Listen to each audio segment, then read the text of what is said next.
Sandusky County School District can't seem to shake a controversy that's hovered over its head for 15 months. It started with a student being sexually assaulted by other students on school grounds. Melissa Andrews uncovers why there's a push tonight to fire the Lakota Schools athletic director. In January 2024, a 12-year-old student at Lakota Schools found himself at Toledo Hospital being administered a rape kit. The nurse was determining if there was physical evidence that he'd been sexually assaulted by 3 classmates. Spread his legs, hold him down while that boy put his knees on my grandson's shoulders and head. The Sandusky County Sheriff's Office says the assault happened after school hours in a Lakota Schools locker room. The attackers were criminally charged and found delinquent of assault.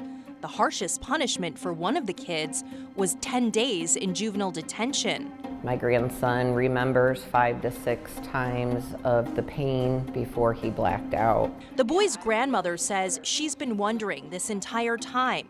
Where was the athletic director for the school, Kevin Yeckley? It's not the first time his actions have raised questions. It's the year 2000 at St. Joseph's Catholic School in Fremont. It was too cold for softball outside because on this day, practice was being held indoors. School is out. There isn't the echo of students running down the halls. I wondered where she was. John Whistler was the assistant coach for the softball team, and his daughter Danielle, one of the players. Practice is set to begin, and the coach's daughter is late. What happens next is I go out in the school hallway outside the gym to see where she was, if she was coming to practice, and I heard loud voices. Now this is a small school, so sound travels well in the hallways. And by gosh, it sounded like Danielle. He follows Danielle's voice to the 3rd floor, and he says it looks like Danielle is being cornered. Mr. Yeckley is there, the school's guidance counselor. She's yelling at him to go away.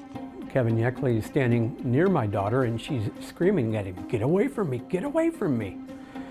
He looks up, sees me, he takes another step toward her. I get right up to them, and my daughter once again screams, "Get away from me." And he takes another step toward her. That's when I stepped in and said, "If you don't back up, I'm going to have to back you up."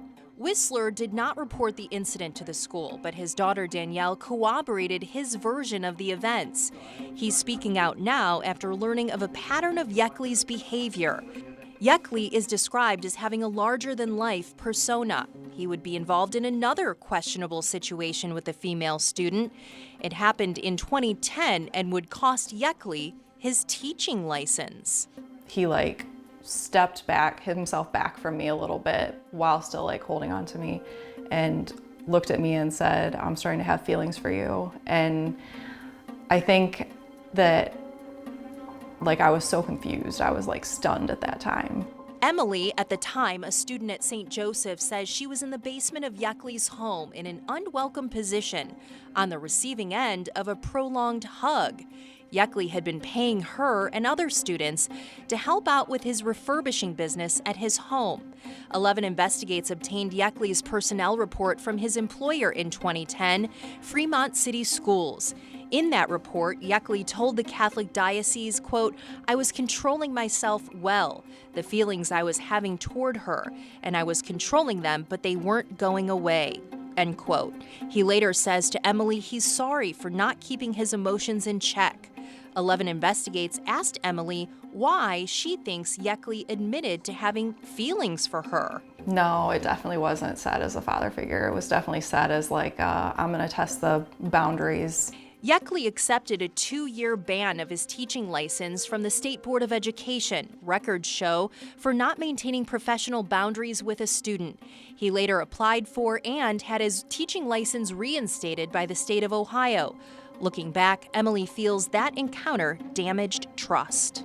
You don't just announce that to this teenager that struggles with herself and her mental health. He knew exactly what he was doing, and he expected me to say yes. Kelly Stevens showed 11 Investigates the court order in her grandson's case. He's transferred to a different high school. The order says her grandson shouldn't have to share the same physical space with any of his attackers. But it's trickier than it sounds. He's now in a different school in the same athletic conference. What happens when the schools meet on the playing field or court? Stevens says she's been talking to Yeckley about the need to separate the kids when they share the field together. She says Yeckley, as a guidance counselor and athletic director, has been difficult to work with.